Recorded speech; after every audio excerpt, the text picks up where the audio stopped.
on the Gita group.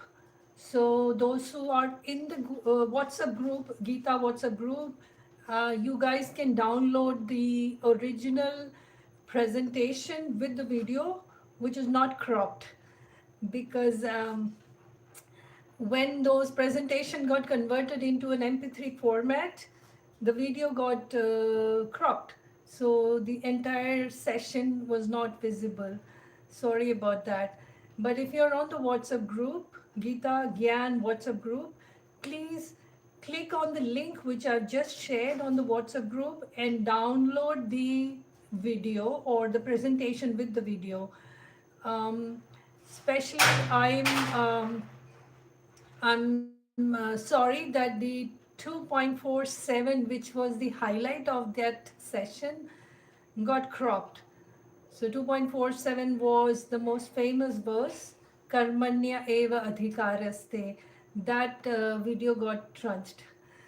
Anyways, this is the live session. I'm very excited today.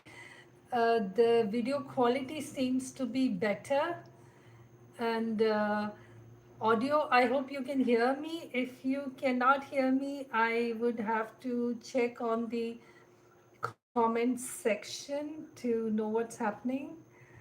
Okay, so I'm here on it. Okay, so far no questions.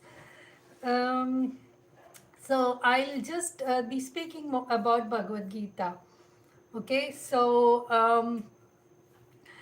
in Bhagavad Gita, in chapter number 2, Lord Krishna basically speaks about 5 different things. Okay, so the first session, as you know, as we enter into chapter 2, Arjuna he continues with his lamentation. He um, he is still not sure what he is supposed to do. So the first 10 verses, Arjuna is speaking about his various doubts, and finally, at one point, he understood that he cannot continue like this. So he surrenders to Lord Krishna. Shishyasteham shadi mam tvam prapannam. O Lord Krishna, I surrender to you and accept me as your student. Lord Krishna smiles at that time. And the scholars say, why did he smile? Because suddenly from the friend, he became a master. So imagine if you are with your friend and then suddenly you tell your friend, okay, I'm your disciple, please guide me. So it was a situation like that. Anyway, Lord Krishna immediately took on the role as the as his spiritual master and goes on to give the most famous spiritual discourse ever. Okay, so from 2.11 starts the discourse, and up to 2. Nearly for the next 20 verses, Lord Krishna speaks about Sankhya Yoga. Sankhya basically means analyzing, and when you analyze body and soul, or matter and spirit, and when you analyze with keeping God in the center, it becomes yoga. Sankhya itself means analysis. Sankhya yoga means connecting it with God. Anything which you connect with God becomes yoga. So yoga basically means connecting to God. Karma means action, work. When we all do work, everybody works. But what's the difference between karma and karma yoga? When your karma, when your action connects with God, it becomes karma yoga. Jnana. Jnana means knowledge, right? We all acquire knowledge, students acquire knowledge, but are all the students in the schools and universities, are they jnana yogi? No. If your jnana, if your knowledge does not have God in it, it's just jnana, knowledge. But if your jnana has God in it, it becomes jnana yoga. So that so next, and then Lord Krishna speaks about Sankhya Yoga, and Lord Krishna elaborates about the qualities of the soul. Soul is imperishable, soul is everywhere, soul cannot be cut by weapons, and so on. So by the end of by 2.30,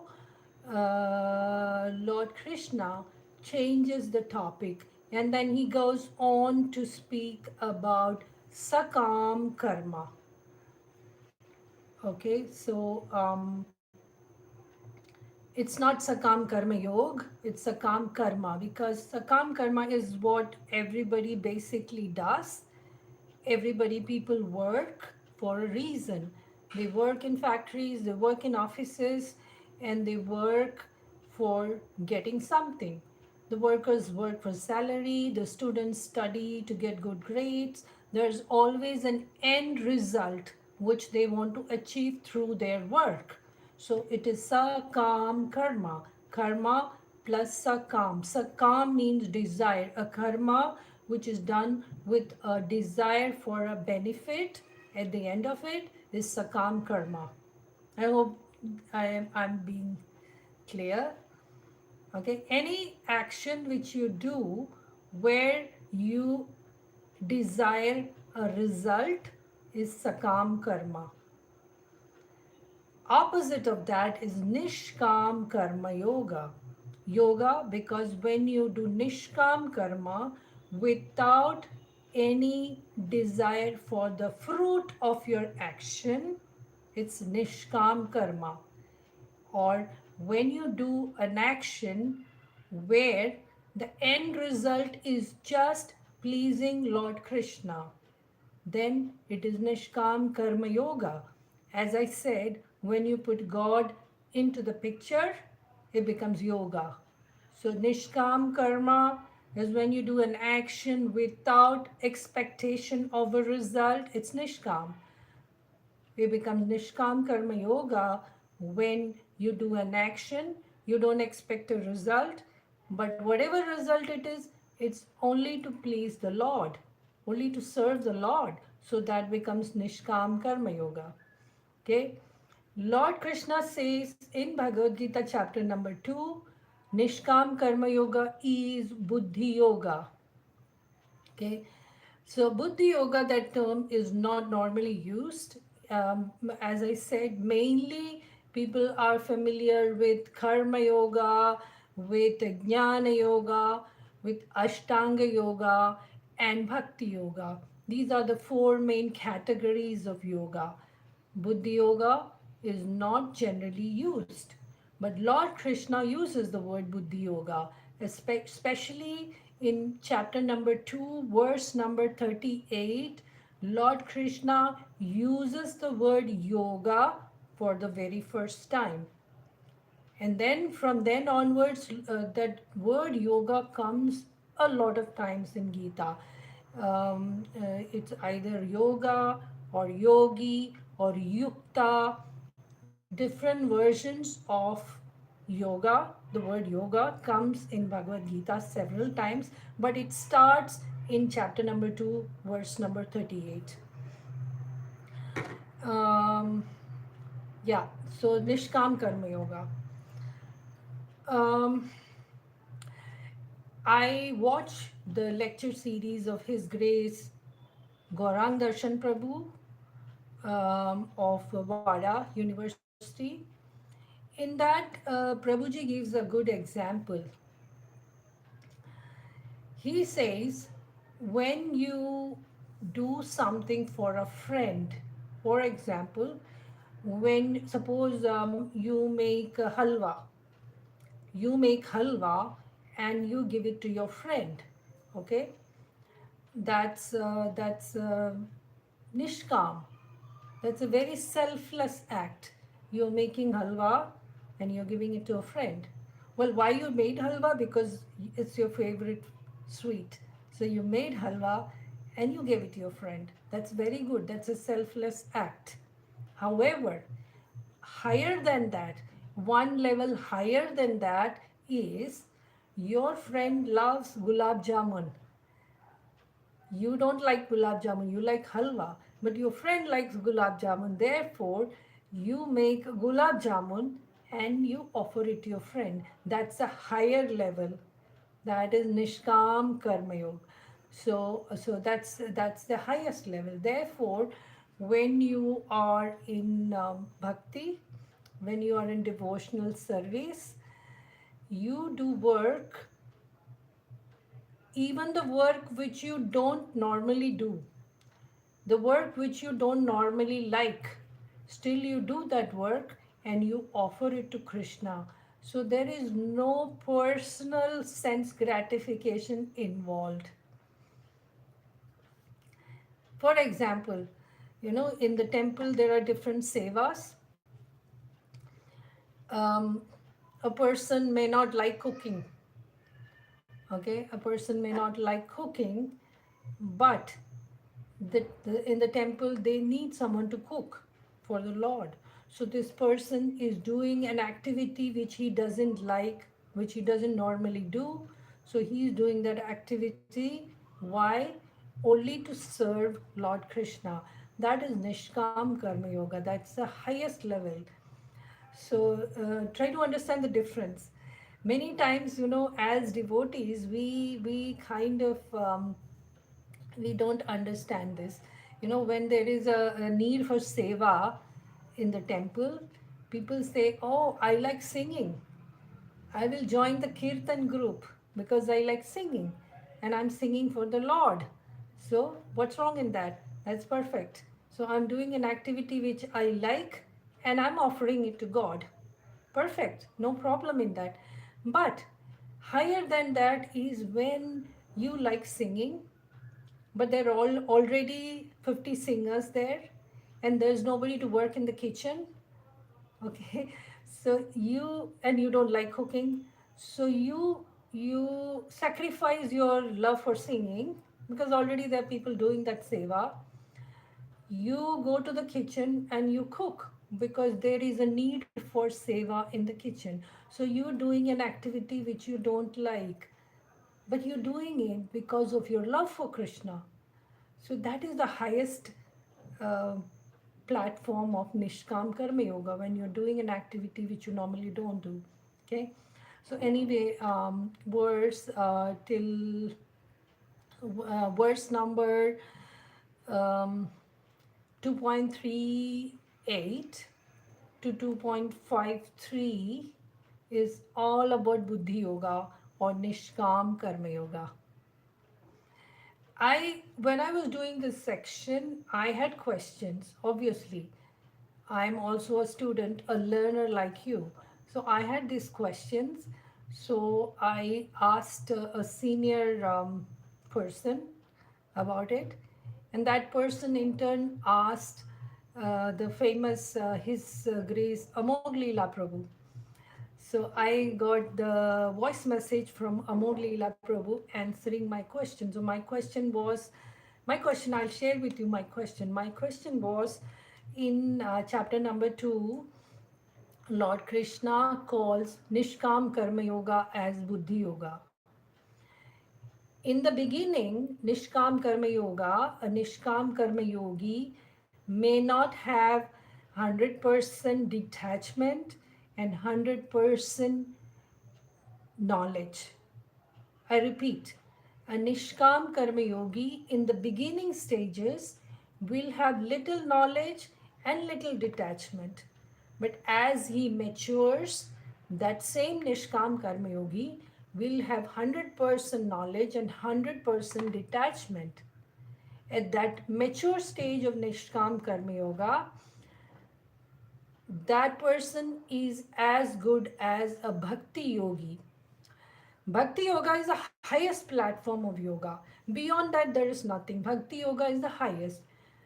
A Nishkam Karma Yoga, in the topmost, in the mature state, a Nishkam Karma Yoga is equal to Bhakti Yoga. Okay? So, Buddhi Yoga is used for Nishkam Karma Yoga, Buddhi Yoga is used for Bhakti Yoga. And so, my question was, why don't we also call Jnana Yoga as Buddhi Yoga? Because common sense tells me that Jnana in Sanskrit means knowledge, and knowledge comes from Buddhi. Therefore, if we are calling Bhakti Yoga as Buddhi Yoga, if we are calling Nishkaam Karma Yoga as Buddhi Yoga, why don't we call Jnana Yoga also as Buddhi Yoga? So, Amol Leela Prabhuji very mercifully answered this question. He said to me that we call Nishkam Karma Yoga and Bhakti Yoga as Buddhi Yoga because Lord Krishna calls it. That's one answer. Lord Krishna uses the word Buddhi Yoga, therefore, we also use that. The second reason he said was because in Buddhi Yoga, you become purified. Doing Nishkam Karma Yoga, you become purified. In when you are purified, in the fourth chapter you have Jnana Yoga. When you are purified, you become eligible to receive the jnana. Okay, so that is why it's called Buddhi Yoga. So Buddhi Yoga is not a synonym for Jnana Yoga, though our common sense tells us that it can be a synonym for Jnana Yoga. But um, Buddhi Yoga purifies us, so we become a candidate for Jnana Yoga. We become a pure receptacle for Jnana Yoga. So that was about Buddhi Yoga, Nishkam Karma Yoga in the second chapter. And as we move on in the next session, we will do the qualities of a Sthita Pragya. Sthita Pragya is a person who is equanimous. He is not like a pendulum moving from one side to other. Either he's too happy or he's too depressed. He is not oscillating like a pendulum.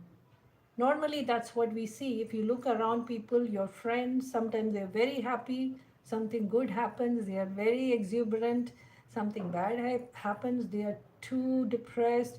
So our life goes in oscillating from one end to the other end. A yogi, a person in yoga, actually Lord says in Bhagavad Gita, yoga means equanimity, being steady. That's what is yoga. So um, so in this session, today's session, which I posted up to verse number 53, Lord says that being steady is yoga. And in the next session, verse number 54, Arjuna asks the question, who is a steady person? Who is a sthita pragya? So Krishna answers the qualities of a sthita pragya. Sthita pragya, prajna means buddhi. Sthita prajna means a person of steady intelligence. So Arjuna says, how do we recognize such a person who has a steady intelligence? So Krishna will give the qualities of a sthita pragya in the next session. So second chapter has up to verse number 72. It's a pretty long chapter, and I have divided it into 5 sections. And we hopefully we will finish the second chapter in the next session. And there will be a quiz followed, which I will put it in the WhatsApp group. And I would appreciate if you can do the quiz. It will give you more thorough knowledge of what we have covered. And I don't see any questions. So if you have any questions, it doesn't matter if it's related to the second chapter, it can be related to Bhagavad Gita, it can be related to spirituality. But if you have a question, do please write in the comment section and I can answer it. I do get questions on WhatsApp messages, private messages, but if you put it here, the answer will benefit a lot more people. So that's a point of having these live sessions. So you can put the question because your question could be there in many other people's mind, and they are not asking for whatever reasons. So if you want to share your question, you can put it there and I will try to answer it. And if I cannot answer it, I will seek answers from my senior Shiksha Gurus. So, what else? After this, the next live session will be after a week on next Sunday. So, shall we end the live session? Please do watch the original PowerPoint presentation with the uncropped video. And please do give me your feedback in the comment section as to whether you like the video. If you don't like the video, please feel free to put the thumbs down. It will just help me. The feedback will help me to improve it. Uh, okay, Yashika, I can see your thumbs up. Thank you. All right then. Hare Krishna. Jai Srila Prabhupada.